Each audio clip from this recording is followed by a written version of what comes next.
자, 그러면 이제 이어서 6번 문제입니다. 토공사에 쓰이는 굴착용 기계 중 기계가 서 있는 집안면보다 위에 있는 흙의 굴착 작업에 적합한 장비는, 여기 해설 내용을 제가 설명을 했는지 안 했는지, 하여튼 어떤 식으로 파워 셔블이 어떤 식으로 생겼냐, 이런 식으로 생겼죠. 이거를 뭐라 그럽니까? 제가 멋지게 버켓 얘기하면 우리 현장 아저씨들, 소장님들 쭉 앉아서 하는 말, 바가지. 옛날엔 그랬어요. 아마 현장이 워낙 고되고 그러니까 이제 언어로 그냥 스트레스 풀고 그러는 거겠죠. 자, 하여튼 이 버켓이 중요한 건 안쪽으로 이렇게 꺾인다. 흙이 이렇게 채워서 트럭에다 상차하는 거죠. 그래서 그림으로 쉽게 그리면, 자, 뭐냐면 땅이 이렇게 있으면 파워 셔블은 바가지가 이렇게 생겼다. 그래서 이렇게 흙을 판다. 그 얘기죠. 그 다음에 이제 뭐냐, 이렇게 해서 이렇게 일반 그 소위 얘기하는 포크레인, 이거를 드랙 셔블이라고 하죠. 쇼벨이라고도 표현해. 드랙 셔블, 드래그 긁어 모으다, 드랙 셔블이라고 합니다. 요게 이제 그 우리가 얘기하는 포크레인, 드랙 셔블이 포크레인 또는 백호우라고 표현합니다. 백호우. 집안면보다 낮은 거 터팍이고, 이제 여러분들이 궁금해하는 게 그 뭐가 있냐면, 예? 요렇게 크레인이 있으면 여기를 요렇게 바가지, 여기 매달려 있고 줄이 달려 있어. 요거를 뭐냐, 내려서 여기를 찝은 다음에 흙을 긁어 모아 준다. 드래그 라인, 선이 있어서 뭐요, 드래그 선으로 잡아 당겨 주니까 드래그 라인이라고 그래요. 이거 잘 써놨네. 하천, 모래, 채집 할 때 주로 쓰는 게 드래그 라인. 그러면 크램쉘은 뭐냐? 크램쉘은 내가 지우는 방법을 찾았어요. 아, 좋습니다. 여기까지. 크램쉘을 이렇게, 뭐냐면 바가지가, 버켓이 요렇게 생겼습니다. 요렇게. 그죠?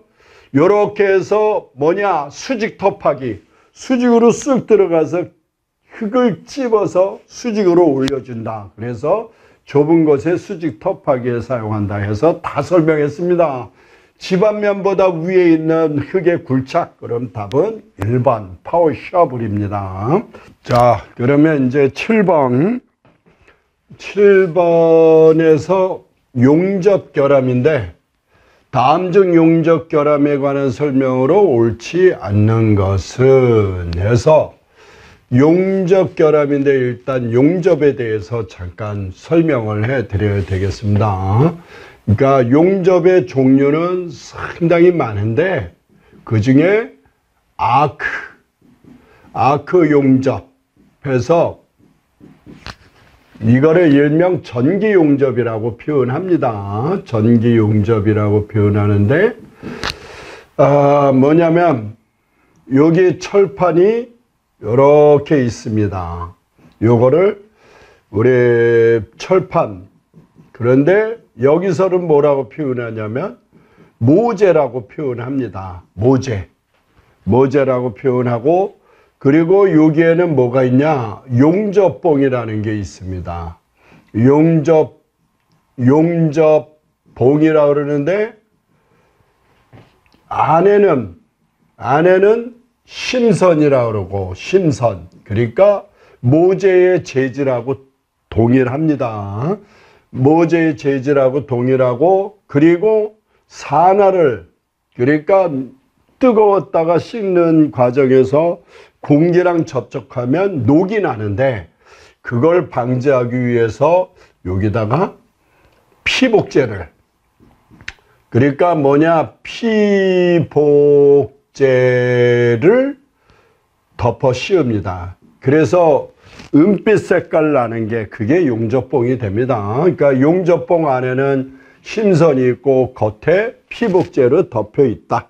그런 내용이죠. 그러면 용접봉 끝에 전기를 이용해서 여기에 불꽃이, 예, 요게 뭐라 그러냐, 아크라고 한다. 아크. 불꽃. 그래서 쇠를 이렇게 녹이고, 그리고 용접봉 지도 녹아서 요렇게 이 모재와 모재를 접착시키는 그런 방식을 용접이라고 하는데, 그거에 대한 결함에 대해서 옳지 않은 것은, 자, 그러면 이제 슬랩 함입이라는 뜻은, 함입이란 들어가 있다, 슬래그가 들어가 있다. 이 안에 뭐가 들어가냐면 슬래그가 들어갔다. 슬래그는 뭘 말하냐면 모재에 녹슬은 거 또는 용접봉 가루, 모재, 철가루 요런 게 요 안에 혼입된 거를 슬랙 함입이라고도 표현하고 뭐라고도 표현하냐, 슬랙 감싸 들기 이렇게 표현도 합니다. 그래서 용융 금속이 급속하게 냉각되면 슬래그의 일부분이 달아나지 못하고 슬래그 찌꺼기 일부분이 바깥으로 빠져나가지 못하고 용착 금속 내에 혼입되고, 자, 줄여서 슬래그가 용착 금속, 참 요거를 요 금속 명칭을 용착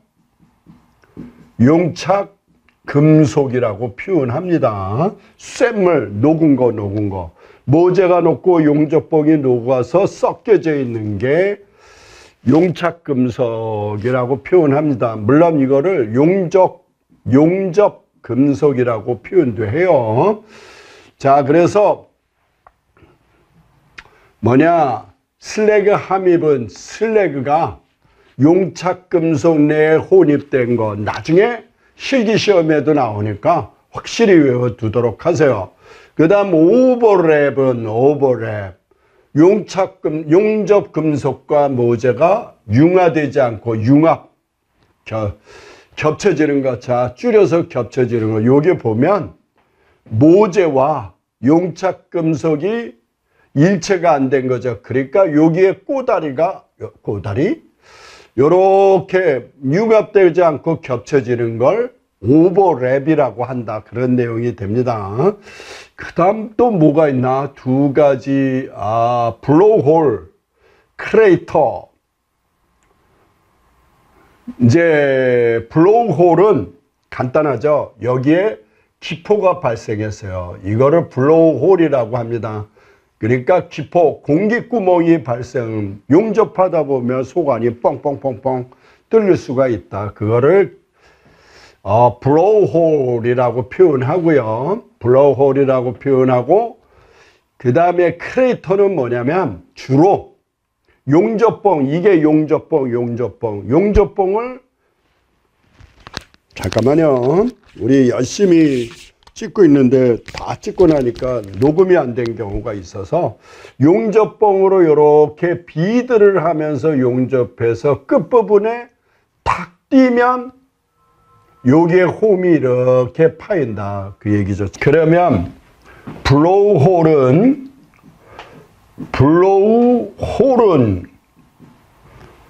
공기구멍 이렇게 용착 금속 내에 빵꾸가 나 있는 거, 그거를 블로우홀이라고 그러고, 그 다음 크레이터는 뭘 말하냐면 이제 항아리 모양 생긴 홈이라고 표현해요. 항아리 그러면 요 동그란 거. 그러니까 용접을 이렇게 했는데, 자, 표현하기가 조금 어렵네요. 그러니까 용접봉으로 이렇게 용접하다가 끝부분에 탁 떼면 이런 부분이 홈이 이렇게 패인다고, 이런 부분을 크레이터라고 표현한다.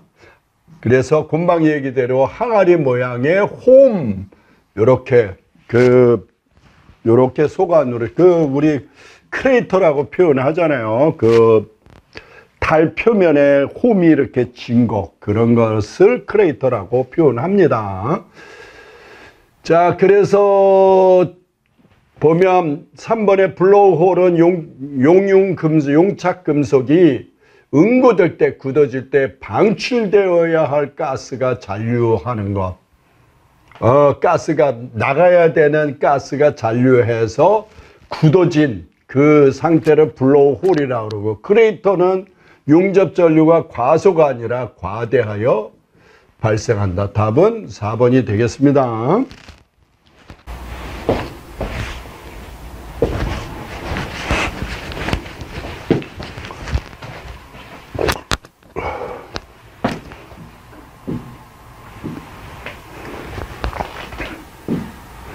자, 8번 건축물 외부에 설치하는 커튼월. 커튼월 하면 외벽에 비내력벽, 하중을 받지 않는 벽이다. 외벽에 설치한다.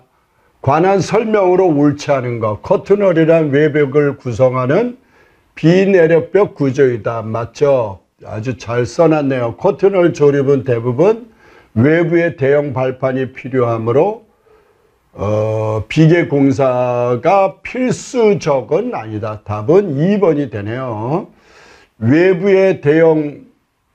대부분 외부에 대형 발판이 꼭 필요한 건 아니다. 꼭 필요한 건 아니고, 비계 공사가 필수적은 아니고, 갖다가 붙일 수도 있고, 내부에서 공사를 할 수도 있다. 이런 내용이죠. 그 다음에 공장에서 생산하여 반입하는 프리패브, 공장에서 미리 제작해서 갖다가 시공하는 거, 프리패브라고 조립식 구조를 프리패브라고 표현하죠. 그 다음 4번에 일반적으로 콘크리트나 벽돌 등의 외장에 비하여 경량이어서 건물 전체 무게를 줄이는 역할을 한다. 그죠? 건물의 전체 무게를 줄이는 역할을 한다. 맞습니다. 자, 그래서 다음 문제로 넘어가도록 하겠습니다. 자, 다음 9번. 다음 그림과 같은 네트워크 공정표에서 네트워크, 그러니까 이런 걸 네트워크 공정표라고 그러죠. 주 공정선 크리티컬 패스에서 CP라고 표현하는데, 가장 긴 경로가 됩니다. 네, 가장 긴 경로. 그러니까 작업 일수가 가장 큰 값, 이렇게 표현이 되죠. 그래서 가장 긴 경로 따져보면 그러니까 경로가 이런 경로가 있을 수 있고, 이런 경로가 있을 수 있고, 이런 경로가 있을 수 있고, 이렇게 갈 수 있는 경로를 따져서 가장 숫자가 많은 값, 그죠? 그러면 딱 봐도 어디가 될까요? 여기는 이렇게 오는 게 18일이고, 여기는 16일이고, 그러면 이 경로가 되겠네요. 이렇게 와봤자. 그 대신 전진 계산합니다. 전진이니까 어떻게 계산하냐? 쭉 왔다가 요렇게 그죠? 왜냐하면 요렇게 오면 3일이고 이렇게 오면 9일이니까 4, 5, 8, 10 계산해 주면 그래서 주공정선은 뭐요? 잠깐만요. 요게 11일에다 12일, 12 더해주고 5 더하면 17에다가 27일이죠. 그리고 그 작업 번호는, 1년 번호는 1번, 2번, 3번, 그 다음 5번, 6번. 그럼 답이 몇 번인가요? 여기 보면 5번, 6번. 답은 4번이죠. 그래서 27일. 됐죠? 여러분들 해설 한번 참조하시고. 자, 10번 문제. 이제 이 10번 문제를 설명하려다 보니까 너무 장황해져 가지고, 이거를 일단 문제에 관계되는 내용만 설명하도록 하겠습니다. 시멘트 200포를 사용하여 시멘트 200포대, 그러니까 시멘트 한 포가 이렇게 생겼는데 시멘트 한 포가 40kg이죠. 40kg. 요 시멘트 한 포가 40kg, 배합비가 1대 3대 6이라고 써 있고, 콘크리트를 비벼냈을 때의 전체 콘크리트량, 물시멘트비는 60%이고 한 포는 4. 자, 여기 물시멘트비 X는 너무너무 중요하니까 C분의 W, 그러니까 시멘트의 중량분의 물의 중량이다. 그죠? 이거 모르면 안 되죠. 물의 중량이다. 그래서 와터의 약자고 시멘트의 약자다. 그런 내용이죠. 그 다음에 시멘트 한 포는 40kg이라고 주어졌고요. 자, 이 문제를 풀기 전에 여기 내용을 보면 콘크리트 1세제곱미터당 각 재료의 양 해서 배합비가 1대 2대 4고 시멘트 몰의 자갈입니다. 여기 보면 몰의 자갈 1대 3대 6. 그러면 요게 뭐냐? 찔통이라 그러죠, 우리. 예? 이제 방법은 배합비 결정하는 방법은 몇 가지가 되는데, 찔통에서 여기 뚜껑 쫙 끈을 묶어 가지고 모래 여기 안에 채워놓고 다 도달하면 요거를 딱 끈을 놓으면 여기 모래가 주르륵 떨어진다. 그러니까 이걸 질통이라고 표현하는데, 여기에 시멘트가 한 통이고 모래가 3통이고 시멘트 한 통, 모래가 3통, 자갈이 6통이다. 지금 이런 개념입니다. 배합비가 이제 방법은 정확하게 계산하는 방법이 있고, 현장에서 찔통으로 시멘트 한 통, 모래가 3통, 자갈이 6통. 여기는 시멘트가 한 통, 모래가 2통, 자갈이 4통. 이렇게 배합하는 방법을 말한다. 그런 내용이죠. 그러면 콘크리트 1세제곱미터당 각 재료의 양 산출식께 해서 배합비가 1대 2대 4다. 그런 실험에 의한 식이죠. 320kg이면 몇 포입니까? 몇 포? 40으로 나눠주면 되지. 그걸 뭘 물어보냐 이럴 수도 있어요. 그러면 8포죠. 4, 8이 32, 8포. 그러니까 요거를 8포 이렇게 알아주시고, 그리고 220은 220, 40 나누니까 얼마입니까? 요게 5.5포죠. 5.5포. 그래서 여기는 5.5포가 됩니다. 그런 내용이죠.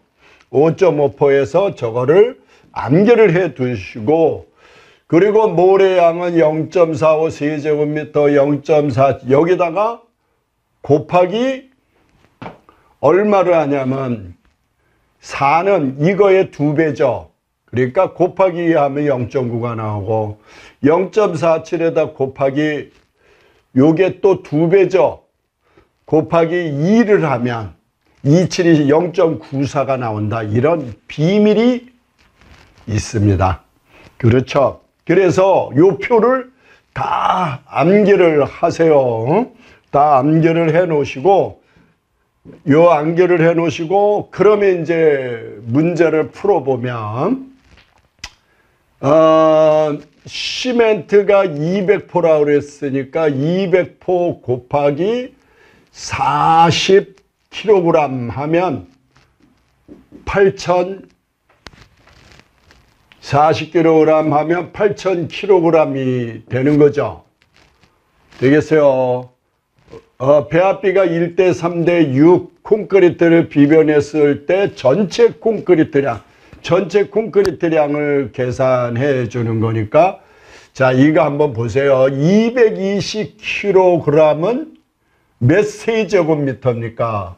1대 3대 6에서 1세제곱미터를 만들었죠. 그러면 8,000kg은 콘크리트 몇 세제곱미터를 만들 수 있냐? 이런 문제이죠. 제 얘기 이해갑니까? 220kg은 1세제곱미터를 만들 수 있다. 그럼 8,000kg은 몇 세제곱미터를 만들 수 있냐?